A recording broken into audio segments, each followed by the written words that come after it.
Today in our 2016 Jeep Patriot, we're going to take a look at and also show you how to install the CURT Custom Fit Class 3 Trailer Hitch Receiver.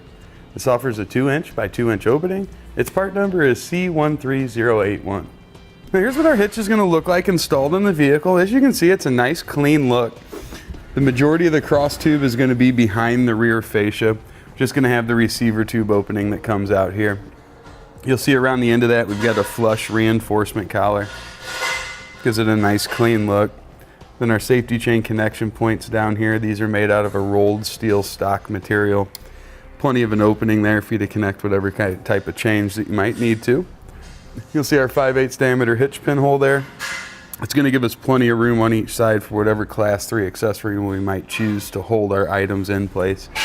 We have anti-rattle bolts, we have locking hitch pins, standard hitch pins, whatever you might need. Now the hitch itself is going to have a 400-pound tongue weight rating, so that's the maximum downward force we'll be able to put here at the receiver tube opening. It's going to give us a 4,000-pound gross trailer weight rating. That would be the total weight of your trailer and anything that you were going to load up on it. Now you do want to check the owner's manual of the Patriot. You want to see what its tow ratings are and go off of whichever of those numbers are the lowest. The hitch is not rated for use with weight distribution, so you won't want to use any spring bars or weight distribution set up on it. And CURT also recommends the use of a stabilization strap anytime you're going to be using non-wheeled loads. So something like a cargo carrier or a bike rack, you can use one of the stabilization straps. Now a few measurements that'll be helpful when it comes time to select your ball mount bike rack or hitch cargo carrier will be from the ground to the inside top edge of a receiver tube opening. We've got about 13 3/4 of an inch.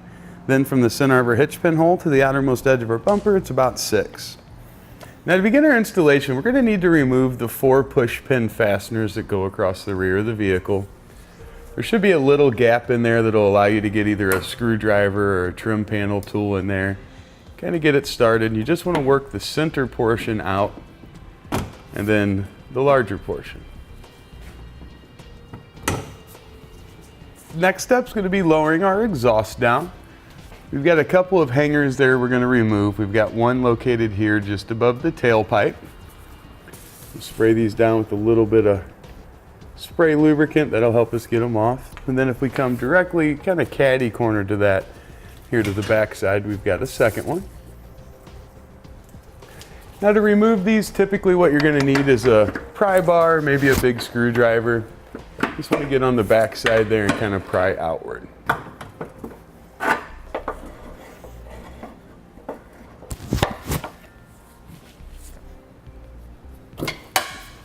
All right, and that should get that down far enough for us to get to the heat shield, which we're going to temporarily remove by taking out the 4 nuts that hold it in place.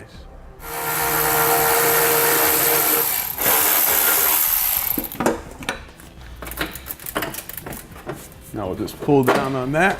We can get it set aside. Now we're ready to grab our bolts. We want to place a flat washer on those. And we've got an attachment point here on the passenger side. It's pretty much going to be right above where that exhaust hanger was in the frame rail. You'll see our bolts are going to go in. You can see how they pass all the way through there. I'm going to bring those back to where they're about even with the frame. We're going to place our hitch up and then slide those through to hold it in position. Now we're ready to get our hitch raised up into position. We just need to work it up over the exhaust there. And then we'll push those bolts in so they go through the side brackets in the hitch. Now that's going to help act as our guide. We can rotate that up and figure out exactly where we need to trim that fascia. But before we do that, we do want to start one of our 1/2" flange nuts. And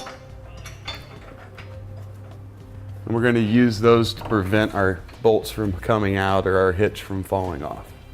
Now we're going to rotate our hitch up. We want to mark the outside of the hitch there on each side. Those are going to act as our marks for trimming up. And then we just need to look in our instructions and determine how far up they want us to trim that. Now here we want to go 2 5/8 of an inch. Now for making our marks here, we're using a dry erase marker. It's kind of hard to see on video, but it allows us to change it up if we happen to make any mistakes. I'm going to trim out that area. We can always enlarge it if we need to. Now to trim this out, you can see it's kind of a flexible plastic material. You could use a razor knife and just score it a few times. We've got like a high-speed rotary tool here that we'll use.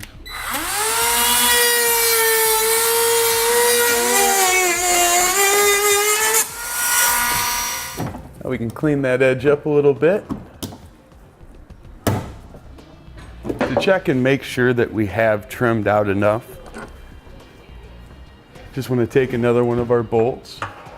We're going to place it in the hole that's located a little closer to the rear of the vehicle. And we can lift the hitch up and slide it through.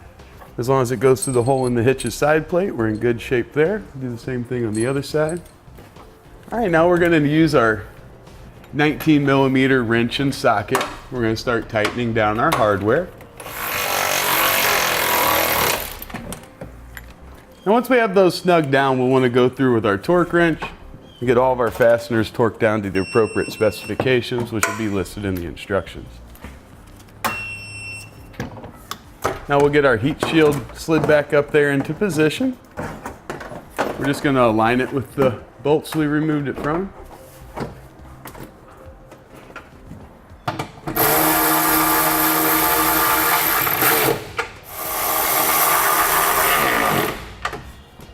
Now we can raise our exhaust back up into position. It's a good idea to use a little bit more spray lubricant on those rubber hangers just to help them slide on a little bit easier.